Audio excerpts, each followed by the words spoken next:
Pemazmur bersukacita bagi kedatangan penghakiman Allah. Kenapa? Karena Allah sebagai hakim adalah hakim yang menyelamatkan. Ya.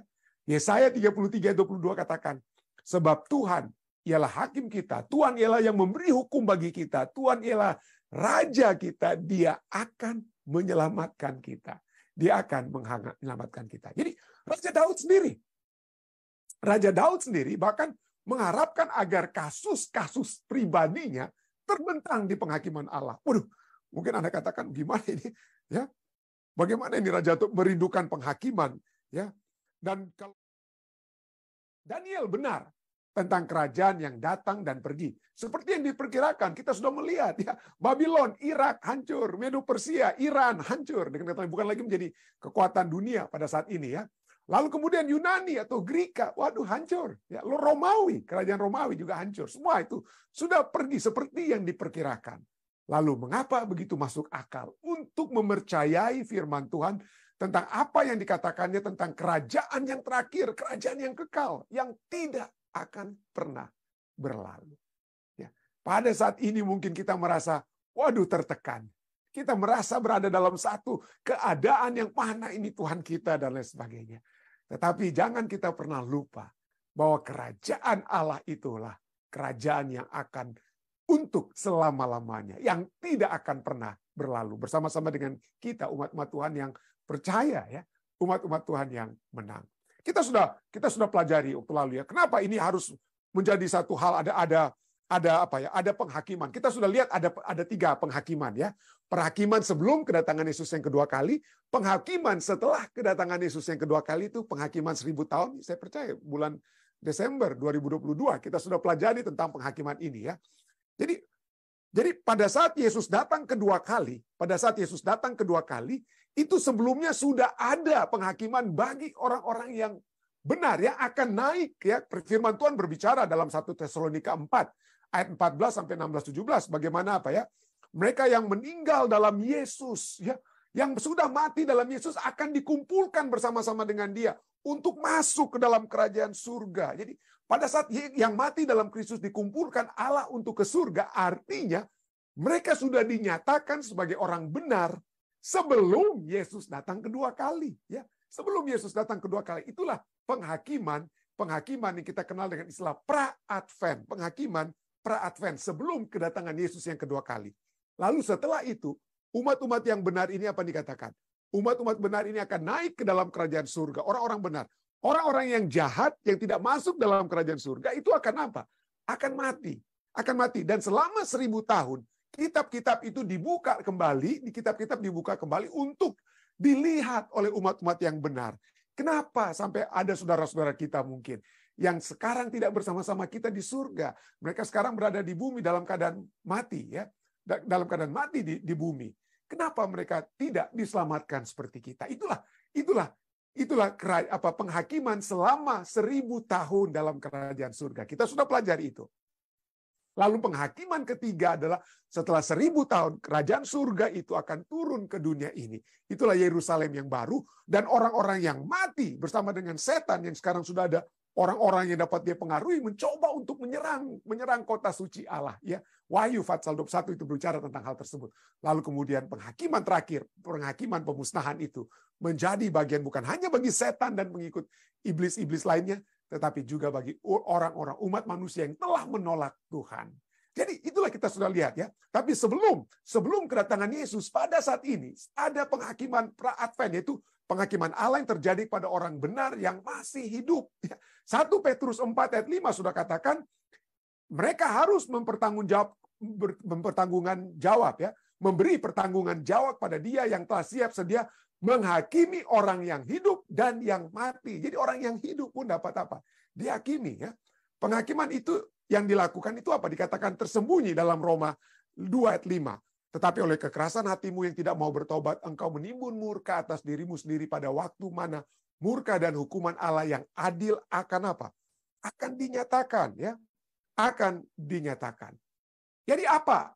Kapan penghakiman Allah yang adil ini dilakukan? Kapan itu dilakukan? Ini konsep yang kita sudah lihat tadi dalam penghakiman Allah dalam kitab Daniel pasal 7. Duduklah Daniel 7:10. Duduklah majelis pengadilan dan dibukalah Pak kitab-kitab ya. Ayat 22 sampai yang lanjut usianya itu datang dan keadilan diberikan pada orang-orang kudus milik yang maha tinggi. Until the ancient of days came and judgment was made. Diberikan untuk apa? Diberikan kepada. Jadi pengadilan itu diberikan was made, dibuat dengan kata dibuat in favor. Diberikan pada orang. Bahasa Indonesianya diberikan pada orang-orang kudus, tapi itu was made in favor. Untuk supaya apa? Dapat menjadi satu pengadilan bagi orang-orang yang benar. Orang-orang kudus milik yang maha kudus, ya maha tinggi ya.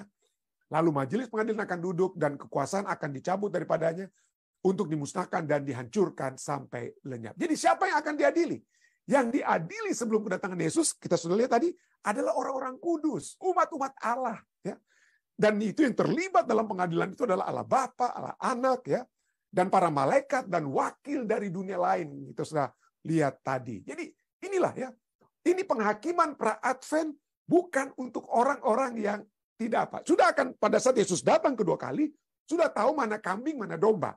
Ya, tetapi yang dihakimi terlebih dahulu, yang terhakimi itu adalah umat-umat yang kudus. Kenapa sampai mereka itu akan masuk ke dalam kerajaan surga? Jadi itulah penghakiman pra-Advent ya. Pengadilan pra-Advent tersebut, di mana itu dibuka pengadilan tersebut. Untuk apa? Untuk orang-orang kudus. Made in favor of the saint. Jadi ini adalah konfirmasi akhir. Konfirmasi akhir tentang keselamatan dan pembenaran umat Allah. Jadi sebelum Yesus datang di kali yang kedua, mulai dari Adam sampai menjelang kedatangan Yesus, sebelum pintu kasih yang tertutup, sebelum kesempatan itu sudah tidak bisa lagi diberikan oleh sebab manusia yang tidak mau lagi bertobat, itu ada pengadilan. Pengadilan pra-Advent. Bagi orang-orang yang mati, mulai dari Adam dan Hawa. Kenapa Adam dan Hawa ini nantinya pada saat Yesus datang kedua kali itu akan dibangkitkan untuk masuk dalam kerajaan surga? Kenapa Ellen White yang sudah mati pada saat ini? Kenapa dia pada saat Yesus datang di kali yang kedua dia akan dibangkitkan dan masuk dalam kerajaan surga? Itu dibahas ya. Karena setan masih bisa menuduh, kenapa ini? Ya, seperti setan datang, tapi setan sudah tidak bisa datang lagi. Setelah kematian Yesus di kayu salib, ya, kita sudah pernah pelajari hal ini, setan tidak bisa lagi masuk ke dalam kerajaan surga. Tetapi pertanyaan-pertanyaan tentang apa betul ini orang-orang ini, Ayub ini betul-betul percaya kepada Tuhan? Apa betul dia ini setianya itu betul-betul kesetiaan yang betul atau tidak betul ini si Ayub ini? Demikianlah setiap umat manusia. Ada tuduhan-tuduhan setan yang menyatakan, ini Ellen White ini mungkin nggak benar juga dia atau apa. Jadi tadi disitulah pada saat sebelum kedatangan Yesus kedua kali, penghakiman itu dibuka. Allah dalam kasih-Nya ingin menyatakan kepada seluruh ya, alam semesta, kenapa si A, kenapa si B, kenapa si C ini sudah dapat apa? Dapat diterima di dalam kerajaan Tuhan. Ya. Jadi itu semua buku-buku yang apa? Dibuka. Apa yang dibuka dari buku-buku tersebut? Apa yang akan menjadi apa ya? Tentu saja aneh katakan, perbuatan-perbuatan kita. Tapi tentu saja kita akan pelajari ya. Tentu saja tidak ada perbuatan kita yang baik ya. Tapi yang mana ini kalau demikian ya? Perbuatan yang bagaimana yang akan diterima oleh Tuhan ya? Untuk supaya nama kita itu tidak pernah keluar dari buku kehidupan. Jadi poinnya adalah kita sudah melihat bagaimana akan ada. Dan sementara saat ini ada penghakiman pra-Advent. Dan kalau kita adalah umat-umat Tuhan, biarlah kita mengharapkan penghakiman tersebut. Ya. Biarlah penghakiman itu menjadi pengharapan kita. Kita mengharapkan, menantikan penghakiman ini. Jangan takut dengan penghakiman ini. Mazmur, kita ulangi kembali ya. Pelajaran tentang jangan takut dengan penghakiman. Mazmur 82:8 katakan apa? Bangunlah ya Allah, hakimilah bumi, sebab engkaulah yang memiliki segala bangsa. Jadi ini penghakiman ini sangat diharapkan ya oleh pemazmur dalam Mazmur 82:8. Mazmur 96 ayat 11 sampai 13 bahkan lebih jauh lagi, bukan hanya pengharapan, tapi penghakiman ini dinantikan dengan penuh sukacita. Wah, gimana itu ya? Dinantikan dengan penuh sukacita. Mazmur 96 ayat 11 sampai 13 katakan, biarlah langit bersukacita dan bumi bersorak-sorak. Biarlah beria-ria padang dan segala yang di atasnya. Maka segala pohon di hutan bersorak-sorai di hadapan Tuhan. Sebab ia datang. Sebab ia datang untuk menghakimi bumi. Ia akan menghakimi dunia dengan keadilan dan bangsa-bangsa dengan kesetiaannya. Jadi bukan hanya diharapkan, tapi disukai penghakiman tersebut ya. Penghakiman itu adalah sesuatu hal yang disukai. Jadi pemazmur di sini dikatakan apa ya? Pemazmur bersukacita bagi kedatangan penghakiman Allah. Kenapa? Karena Allah sebagai hakim adalah hakim yang menyelamatkan. Ya. Yesaya 33:22 katakan, sebab Tuhan ialah hakim kita, Tuhan ialah yang memberi hukum bagi kita, Tuhan ialah raja kita, dia akan menyelamatkan kita. Dia akan menyelamatkan kita. Jadi Raja Daud sendiri bahkan mengharapkan agar kasus-kasus pribadinya terbentang di penghakiman Allah. Waduh, mungkin Anda katakan gimana ini? Ya, bagaimana ini Raja Daud merindukan penghakiman? Ya, dan kalau bisa dia berteriak namanya, kalau bisa yang pertama untuk dibahas di dalam pengadilan pra-advent, dengan kata lain, apa dia tidak malu? Apa dia tidak malu kalau dosanya itu dibentangkan di depan umum? Dia kehilangan muka dong dia. Tapi inilah ya, Raja Daud, dia katakan apa dalam Mazmur 7:9 ya?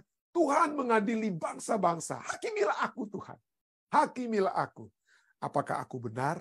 Dan apakah aku tulus ikhlas? Wih, tulus ikhlas dalam hal apa? Kebenaran kita itu dalam hal apa? Pada saat kita bertindak dengan tindakan-tindakan yang apa? Yang baik yang kita lakukan apa? Kalau demikian, tindakan apa yang diharapkan? Yang tulus ikhlasnya itu apa? Apa keikhlasan yang dinantikan dari umat-umat Tuhan yang dibenarkan? Apakah ikhlas dalam melakukan tindakan perbuatan baik? Ya, tentu saja Tuhan menginginkan kita untuk melakukan perbuatan baik sebagai umat-umat yang sudah diselamatkan ya. Kita diselamatkan untuk melakukan perbuatan baik, untuk dapat melayani sesama, tentu saja. Tapi apakah tindakan-tindakan baik kita itulah yang menyebabkan kita diselamatkan? Tentu saja tidak. Kita tahu keselamatan kita itu hanya oleh kasih karunia ya. Tapi oleh sebab Tuhan telah menyelamatkan kita, kasih karunia-Nya diberikan, maka kita melakukan perbuatan baik. Tapi perbuatan baik bukan untuk supaya kita menyelamatkan, tetapi karena kita sudah diselamatkan. Tapi kalau demikian, apa yang ikhlasnya di sini? Ya? Hakimilah aku, apakah aku benar, apakah aku tulus dan ikhlas. Atau Mazmur 35:24, hakimilah aku sesuai dengan keadilan-Mu ya Tuhan, supaya mereka jangan bersuka cita atasku. Siapa ini? Siapa yang bersuka cita kalau sampai Raja Daud tidak dihakimi? Siapa ini? Siapa mereka ini? Mazmur 43:1 katakan hubungannya ya.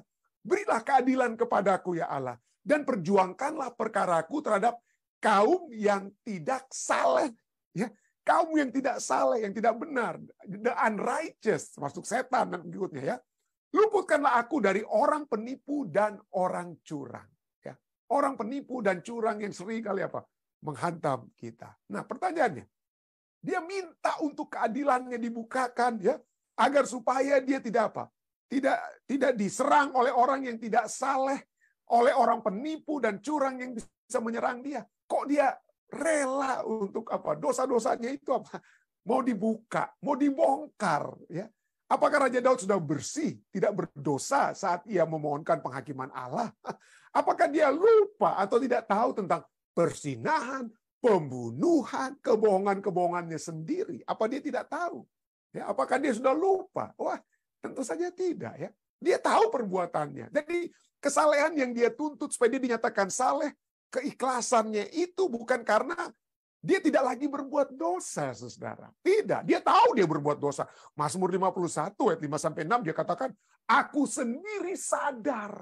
Dia sadar akan pelanggaranku. Ya. Aku senantiasa bergumul dengan dosaku. Aku tahu aku ini penjina, aku pembunuh, aku ini pembohong dan lain sebagainya. Aku bergumul semua. Nggak usah dikasih-kasih. Ingat juga aku udah tahu dengan kata lain ya. Aku senantiasa bergumul dengan dosaku. Terhadap engkau sajalah aku telah berdosa dan melakukan apa yang kau anggap jahat, supaya ternyata engkau adil dalam putusanmu, bersih dalam penghukumanmu. Apa demikian ya? Kalau bukan tindakan-tindakan kita yang menyelamatkan kita, apa? Tentu saja kasih karunia Tuhan ya. Itu yang menyelamatkan kita. Jadi bagaimana kita dapat dibenarkannya itu? Bagaimana kita dapat diketahui bahwa saya sudah menerima kasih karunia Tuhan tersebut? Ini kan pertanyaannya. Bagaimana kita dapat apa? Supaya kita tidak akan mendapatkan penghakiman yang menyebabkan kematian kekal. Apa yang dapat terjadi dalam kehidupan? Itulah pertanyaannya. Jadi poin pertama, bukan poin pertama, tapi poin dari ayat ini kita lihat bagaimana Daud memahami kekejian dosa-dosanya, dan realitas penghakiman Allah. Ada. Penghakiman Allah itu pasti. Dia minta bahkan supaya penghakiman itu ada. Namun dia juga memahami pekabaran bahwa kita dibenarkan oleh iman. Bukan oleh perbuatan. Tapi pembenaran kita dibenarkan bukan karena saya sudah berhasil tidak lagi berzina, saya berhasil tidak lagi membunuh, saya berhasil tidak lagi bohong. Bukan itu yang membenarkan kita. Kalau demikian, apa pembenaran oleh iman yang diyakini oleh Daud? Mari kita terus lihat apa yang terjadi dalam diri Daud ya. Daud, walaupun ia orang yang sangat berdosa, namun dosanya dapat diampuni dan dibersihkan melalui tindakan-tindakannya. Apa itu kita bisa lihat? Oh, bukan. Dosanya itu dapat diampuni, dosanya dapat dilupakan oleh Tuhan, dibersihkan bukan karena dia sudah bisa memiliki tindakan-tindakan yang benar yang kemudian menjadikan dia hebat dan dibenarkan, bukan. Tetapi karena adanya darah pengganti. Pada saat setelah dia berbicara ya, bersihkanlah aku ya. Aku sadari dosa-dosaku. Kita sudah baca tadi sampai ayat berapa tadi itu? Mazmur 51 ayat 5 sampai 6 ya. Aku sendiri sadar akan pelanggaranku ya. Ini masih Mazmur 51. Lalu ayatnya Mazmur 51 ayat 9 di sini dikatakan apa? Bersihkanlah aku daripada dosaku dengan hisop. Oke. Apa maksudnya di sini dengan hisop? Bersihkanlah aku daripada dosaku dengan hisop. Maka aku menjadi tahir. Aku menjadi tahir bukan karena aduh Tuhan saya sudah berjanji Tuhan ya. Saya tidak akan pernah lagi dengan kekuatan saya tidak akan lagi berzina dan lain sebagainya. Bukan. Bersihkanlah aku daripada dosaku bukan dengan perbuatanku tetapi dengan hisop. Maka aku menjadi tahir. Basuhlah aku. Maka aku menjadi lebih putih dari salju. Apa itu hisop? Apa itu hisop? Bilangan 19 ayat 18 sampai 19 orang-orang yang menjadi yang tidak tahir atau yang menjadi haram ya atau najis. Oke, najis katanya. Orang-orang yang najis itu dapat terjadi kalau kita misalnya menyentuh bangkai atau menyentuh orang mati. Apa yang harus dilakukan supaya kita dibersihkan daripada apa? Dibersihkan daripada kenajisan tersebut. Bilangan 19 ayat 18 sampai 19 katakan apa? Seorang yang tahir haruslah mengambil hisop, orang lain yang tahir yang tidak menyentuh bangkai haruslah mengambil hisop, mencelupkannya ke dalam air dan memercikannya ke atas kemah dan ke atas segala bencana dan ke atas orang-orang yang ada di sana dan ke atas orang yang telah kena pada tulang-tulang atau pada orang yang mati terbunuh tersebut. Lalu ia tahir pada waktu matahari terbenam. Jadi salah satu setelah lainnya sesudah dia dipakaikan hisop dengan air ya, air pembersih ya, dia juga harus mandi dan sebagainya. Lalu ia tahir pada hari terbenam. Arti daripada hisop ini adalah sarana untuk apa? Pembersihan, sarana pengampunan ya. Dan ini bukan oleh sebab kuat kuasa kita. Ingat, pada saat bangsa Israel keluar dari Mesir ya, supaya mereka itu dapat tidak pada tulah yang terakhir di Mesir. Kalau sampai ada malaikat maut yang akan lewat, lalu kalau sampai didapati di pintu rumah itu tidak ada apa? Darah yang dipercikan ya. Yang digunakan melalui apa? Keluaran 12 ayat 22. Kemudian kamu harus mengambil seikat hisop. Hisop itu seperti apa ya? Tumbuhan begitu yang kemudian diikat ya. Lavender mungkin saya percaya ini ya. Lavender sepertinya ya. Kamu harus mengambil seikat hisop dan mencelupkannya ke dalam darah yang ada dalam sebuah pasu, dan darah itu harus kamu sapukan pada ambang atas dan pada kedua tiang pintu. Apa signifikansi daripada darah hisop ini, saudara? Apa signifikansinya? Ya, bahwa pada saat malaikat maut melihat ada darah yang menggantikan, maka anak sulung yang ada dalam rumah tersebut tidak akan binasa, melainkan akan dilewati, di pass over. Itulah arti Paskah mula-mula. Pass over, dilewatkan ya. Di pass over, dipasah, dilewatkan. Kenapa? Karena kalau tidak ada darah domba yang harus dikorbankan, maka harus ada kematian. Harus ada kematian. Jadi signifikansi daripada hisop bagi Raja Daud adalah apa ya? Itu adalah dari dosa-dosa Daud itu hanya bisa diambil, dikeluarkan pada saat ada darah pengganti melalui hisop, ya, bersihkanlah aku dengan hisop, dikatakan. Bersihkanlah. Kenapa? Karena upah dosa adalah maut. Aku yang seharusnya mati, Tuhan. Tapi puji Tuhan, Engkau darahmu tercurah bagi aku. Sehingga kematian itu tidak menjadi bagian aku. Dengan kata lain, Daud berkata demikian. Demikianlah juga kita semua, ya. Kita yang sudah percaya, ya, telah melihat bagaimana darah Kristus itu yang telah menggantikan. Sehingga upah dosa yang maut itu tidak menjadi bagian kita, ya. Jadi hasil dari dosa-dosa yang diampuni itu apa? Aku daripada dosaku dengan hisop, maka aku menjadi tahir. Basuhlah aku, kata Raja Daud, maka aku menjadi lebih putih daripada salju. Akibatnya, dari Mazmur 30:1 katakan apa? Dari Daud, nyanyian pengajaran. Berbahagialah orang yang diampuni pelanggarannya, yang dosanya apa? Dosanya ditutupi. Ya, dengan adanya hisop tersebut, maka dosa kita itu diampuni dan ditutupi. Sehingga upah dosa yang maut itu tidak menjadi bagian kita. Poinnya adalah bahwa dosa adalah hal yang sangat serius. Dan orang yang berdosa itu pasti dan harus dihakimi. Harus dihakimi. Akan tetapi, Yesus telah membayar harga yang seharusnya kita bayar. Saat kita berbalik, maka kita akan dilepaskan, akan diampuni dan dibersihkan. Saat kita berbalik, kita tidak akan dijungkir balikan. Ya. Saat kita kapak, kita tidak akan dikapak. Pelajaran kita tadi malam, ya.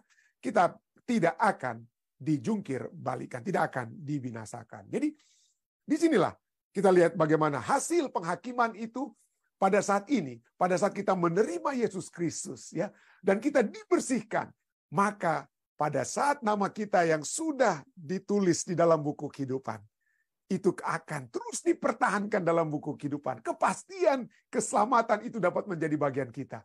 Itulah yang Yesus lakukan pada saat ini, ya, bagi kita, ya. Hasil penghakiman bagi orang yang dibenarkan itu apa? Menurut Daniel 7:22. Yang lanjut usianya itu datang dan keadilan diberikan kepada orang-orang kudus milik Tuhan yang maha tinggi. Dan waktunya datang orang-orang kudus itu memegang pemerintahan. Keadilan diberikan. Dan mereka akan memegang apa? Pemerintahan. Jadi kepastian dan kelepasan diberikan kepada umat-umat Allah. Kepastian kelepasan itu diberikan kepada umat-umat Allah. Karena apa? Karena kita sudah pelajari tadi malam juga, ya. Kristus adalah pembela dan pengacara kita. Ibrani 7:25. Dan pada malam hari ini saya ingin tambahkan, lebih daripada sekedar pembela, pengacara, dan pembuka jalan bagi kita, Kristus adalah saksi utama kita. Kalau di pengadilan biasanya ada saksi-saksi utama. Ada saksi yang diberikan oleh jaksa penuntut. Saksi yang diberikan jaksa penuntut itu akan menyatakan, wah, kenapa ini Stephen Rantung ini berdosa sekali, bersalah sekali ini, dia begini. Saksi itu yang memberatkan saya. Tapi saya di pengadilan itu juga berhak untuk membawa seorang saksi yang untuk apa? Untuk membela saya, yang meringankan saya. Oh, dia bukan begitu, bukan seperti yang dituduhkan, dan lain sebagainya, ya. Jadi Kristus adalah saksi utama yang meringankan kita dari tuduhan setan. Ya. Yes, jadi coba bayangkan, ya, di dalam pengadilan surga, ya, kita lihat bagaimana ada pengacara kita, pembela kita Kristus, dan dia juga selain dia pengacara yang membela kita, dia adalah juga seorang apa? Dia adalah oknum yang menjadi saksi utama kita, yang meringankan kita. Terus sebabnya Wahyu 3:14 katakan apa? Dan tuliskanlah kepada malaikat jemaat di Laodikia. Inilah firman dari Amin, saksi yang setia dan benar, permulaan dari ciptaan Allah. Loh, saksi yang meringankan. Ya. Apa yang meringankan kita, saudara? Apakah Daud dibersihkan karena dia tindakan-tindakannya? Apa kita memiliki saksi yang setia, pengacara kita, yang pengacara atau saksi yang setia dan yang benar ini Yesus Kristus karena tindakan-tindakan kita? Coba Anda baca, saya tidak mau baca saat ini. Anda yang baca. Kelanjutan dari Wahyu 3:14. Itu apa gambaran orang Laodikia? Waduh, gambarannya itu bukan yang baik-baik, saudara. Nggak ada yang baik, dengan kata lainnya. Kita ini telanjang, padahal kita pikir kita ini apa? Berpakaian. Kita pikir kaya, padahal kita miskin. Kita ini buta, padahal kita berpikir kita itu dapat melihat. Kita itu sangat malang keadaan kita. Tapi walaupun keadaan kita sangat malang, walaupun keadaan kita itu tidak seharusnya untuk dapat dibela-belain oleh Allah kita, tetapi Dia masih terus-menerus ingin supaya kita dapat masuk ke dalam kerajaan Tuhan. Apa yang dapat kita lihat ya? Apa yang telah meringankan kita? Apakah perbuatan kita dalam pengadilan Tuhan? Oh, bukan karena tindakan-tindakan kita. Bukan karena tidak ada tindakan kita, tidak ada keberadaan kita. Kita telanjang, kita buta, ya. Kita itu miskin. Jemaat Laodikia itu malang ya. Buta, miskin, telanjang. Ya. Tetapi dia mengamarkan, terima salep mataku, ya. Terima pakaian jubah putihku, ya. Terima kekayaan kebenaran Kristus ya dengan kata lain. Dan kemudian setelah kita membaca, saya sudah tidak baca lagi ya, Anda tolong baca. Wahyu 3 ayat 19-21 kemudian katakan apa? Barang siapa kukasihi, ia kutegur dan kuhajar. Ya, kudisiplin dengan kata lain, bukan dihajar supaya kita hancur-hancuran ya, bukan begitu ya. Tapi karena sebab itu dikatakan apa? Relakanlah hatimu. Ya, bahasa Inggrisnya be earnest. Bersungguh-sungguh, hati yang bersungguh-sungguh, bukan hati yang berpura-pura, bukan hati yang munafik, tapi relakanlah hatimu, milikilah hati yang sungguh-sungguh dan apa? Bertobatlah. Bertobatlah. Itu dia. Itulah satu-satunya yang menyebabkan nama saudara dan saya di dalam pengadilan pra-Advent itu tidak keluar, ya, tidak keluar dari dalam apa? Dari dalam buku kehidupan. Ya, nama kita tidak akan pernah keluar kalau kita selalu menyadari seperti Raja Daud bergumul dengan kesalahan kita. Bergumul. Dan Yesus sebagai saksi yang setia, kenapa dia disebut saksi yang utama? Karena dia sudah merasakan hidup sebagai manusia. Dia tahu apa yang dapat terjadi dalam pikiran manusia saat manusia kelaparan. Dia pernah dalam keadaan lapar, 40 hari di dalam keadaan lapar. Di padang gurun, setan tawarkan. Oh, kalau dia tidak kuat. Kalau dia tidak kuat, dia bisa jatuh. Yesus tahu, Anda, saudara dan saya, pada saat kita kelaparan, pada saat kita tidak memiliki pekerjaan, pada saat kita menghadapi masalah demi masalah, dan setan datang kepada kita dalam keadaan terendah dalam kehidupan kita, gampang kita itu jatuh. Gampang. Dan Yesus menyadari itu dia. Dia tahu, dia bisa berkata kepada Bapa, keadaan pendeta Rantung ini lagi parah. Coba Anda lihat, coba Bapak lihat bagaimana dia dalam keadaan yang begini pada saat ini. Tapi tolong lihatlah, lihatlah dia akan berbalik ya. Ya, Roh Kudus akan terus menggerakkan hatinya supaya pendeta Rantung berbalik, supaya dia bisa berbalik. Dan itulah ya. Itulah yang menjadi kekuatan kita. Kekuatan kita bukan karena kita sudah berhasil, oh saya sudah tidak lagi berbuat dosa, dosa saya itu bukan seperti orang lain, kita tidak akan pernah menjadi seperti orang Farisi. Tuhan, saya sudah buat ini, saya sudah buat itu, saya sudah buat ini, dan itu. Saya tidak seperti pemungut cukai ini, Tuhan. Ya, tidak seperti orang berdosa ini. Tapi kita semua harus datang dengan hati yang betul-betul murni. Tuhan, saya juga orang berdosa. Orang lain itu berdosa, tapi saya juga berdosa. Ya, seringkali kita gampang sekali melihat dosa orang lain. Kita pikir, waduh enak gitu. Mereka itu apa? Waduh mereka berdosa, waduh dosanya besar sekali ya. Makanya kita suka ngomongin orang-orang yang jatuh dalam dosa yang besar sekali. Seakan-akan kita itu lebih baik daripada mereka karena kita tidak berdosa seperti mereka. Kita semua berdosa, tapi jangan menganggap remeh orang lain karena mereka membuat dosa yang berbeda dengan dosa kita. Dosa kita sama-sama berdosa ya. Terus sebabnya relakanlah hatimu dan bertobatlah setiap hari supaya nama kita itu tidak pernah keluar dari buku kehidupan. Kan bukan itu saja. Setelah kita bertobat, apa yang harus kita lakukan? Jangan hanya bertobat, ya udah. Saya puji Tuhan, saya sudah berdoa. Pendeta Rantung, saya sudah berdoa pagi hari ini. Aduh, supaya saya diampuni dosa saya. Yang penting saya sudah berdoa. Ya udah. Kita bisa saja berdoa, kita bisa saja minta pengampunan. Tetapi Yesus itu tidak bersama-sama dengan kita. Itulah sebabnya dilanjutkan di ayat 20. Relakanlah hatimu dan bertobatlah. Jangan hanya berhenti di mohon pengampunan Tuhan, tapi ada yang langkah berikutnya yang harus kita lakukan. Apa itu langkah berikutnya? Ayat 20. Lihat, Aku berdiri di muka pintu dan mengetok. Pada saat kita memiliki hati untuk bertobat, pada saat kita berdoa untuk bertobat, itu bagus. Ya, itu satu langkah pertama. Tetapi itu belum cukup. Yesus harus selalu ada bersama-sama dengan kita. Ayat 20. Lihat, aku berdiri di muka pintu dan mengetok. Jika ada orang yang mendengar suaraku dan membukakan pintu, aku akan masuk mendapatkannya. Aku akan makan bersama-sama dengan dia, dan ia bersama-sama dengan aku. Inilah gambaran jemaat Laodikia. Ini Wahyu 3, 19, 20, 21 ini masih berbicara dalam konteks jemaat Laodikia. Mereka pikir mereka kaya, mereka pikir mereka melek, mereka punya semua teologi, mereka punya semua ajaran-ajaran. Mereka pikir mereka semua memiliki itu dan ini. Tetapi Yesus itu di luar. Yesus tidak ada di dalam. Yesus ada di luar. Dan Yesus tidak mau paksa untuk masuk. Dia cuma bisa mengetok, saudara. Dia tidak bisa bongkar pintunya untuk masuk.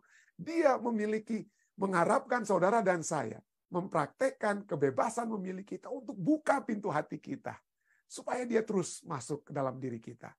Dia mengharapkan kita mendengar ketukan pintunya, ya, ketukan di pintu hati kita, ya, supaya dia bisa masuk dan akan bersama-sama dengan kita, ia bersama-sama dengan aku. Ya. Ayat 21.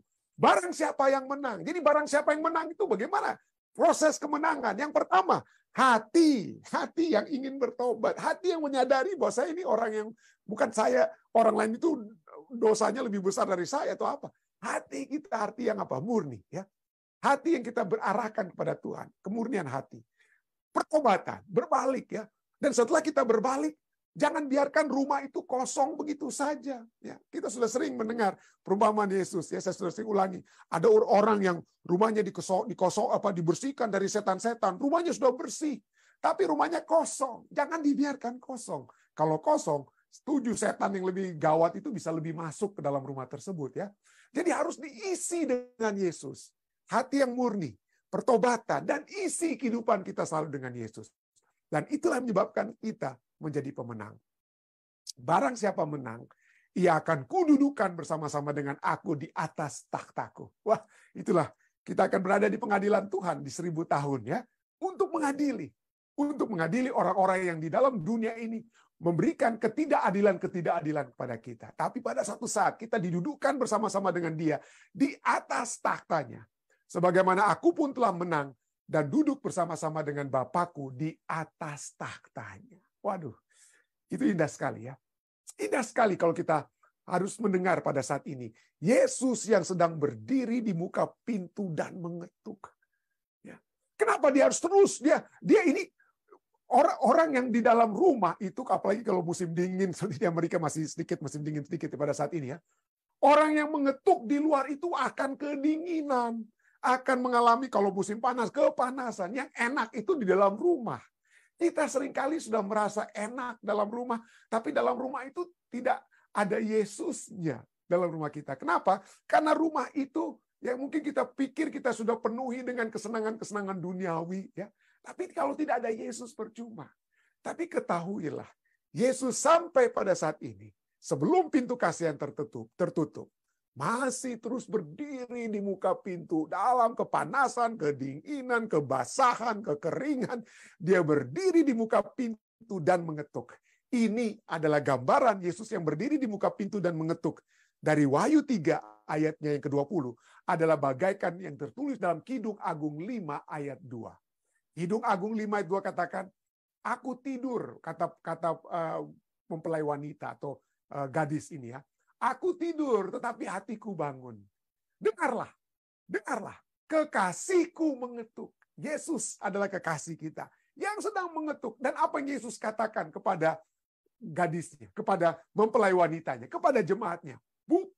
Bukalah pintu, Dinda, manisku, merpatiku, idaman-idamanku. Karena kepalaku penuh embun, rambutku penuh dengan tetesan embun malam. Walaupun dia harus menderita di luar, dengan kata lain. Yesus Kristus menderita di luar, kebasahan dan lain sebagainya. Tapi karena kasihnya yang begitu besar, bagi saudara dan saya, dia terus mengetuk. Dia terus mengetuk hati kita. Sampai kita mau membukakan pintu. Jadi marilah kita semua memiliki hati yang mengarah kepada Kristus, yang bertobat. Tapi bukan itu saja. Setelah pertobatan kita, undanglah Yesus setiap hari. Setiap hari undanglah Yesus untuk masuk bersama-sama dengan kita. Kenapa? Karena Yesus mengasihi saudara dan saya. Dia mengasihi kita dan ingin bersama-sama dengan kita. Kiranya ini dapat menjadi bagian kita semua. Saya bawa ini dalam nama Yesus. Amin.